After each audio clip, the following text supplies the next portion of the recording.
32,000 மரக்கன்றுகள் நடவு இலக்கு.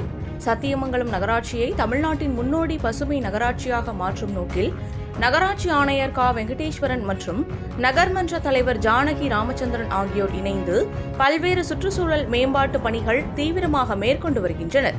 நகராட்சிக்குட்பட்ட 27 வார்டுகளில் நகராட்சிக்கு சொந்தமான காலியிடங்கள் மற்றும் சாலையோர பகுதிகளில் 32,000 மரக்கன்றுகள் நடவு செய்து பராமரிக்க இலக்கு நிர்ணயிக்கப்பட்டுள்ளது.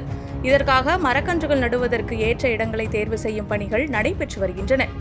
ஏற்கனவே தேர்வு செய்யப்பட்ட பகுதிகளில் பொக்லைன் இயந்திரங்கள் மூலம் நிலத்தை சுத்தப்படுத்தி நிழல் தரும் மரங்களை நடுவதற்கான முன்னேற்பாடுகள் தீவிரமாக நடைபெற்று வருகின்றன.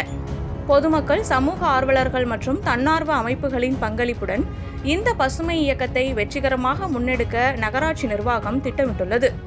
மேலும் சுற்றுச்சூழல் பாதுகாப்பில் பங்களிக்க விரும்புவோர் நகராட்சிக்கு இலவசமாக மரக்கன்றுகளை வழங்கலாம் என்றும், அதற்காக நகராட்சி அலுவலகத்தை தொடர்பு கொள்ளலாம் என நகராட்சி சார்பில் அழைப்பு விடுத்துள்ளனர்.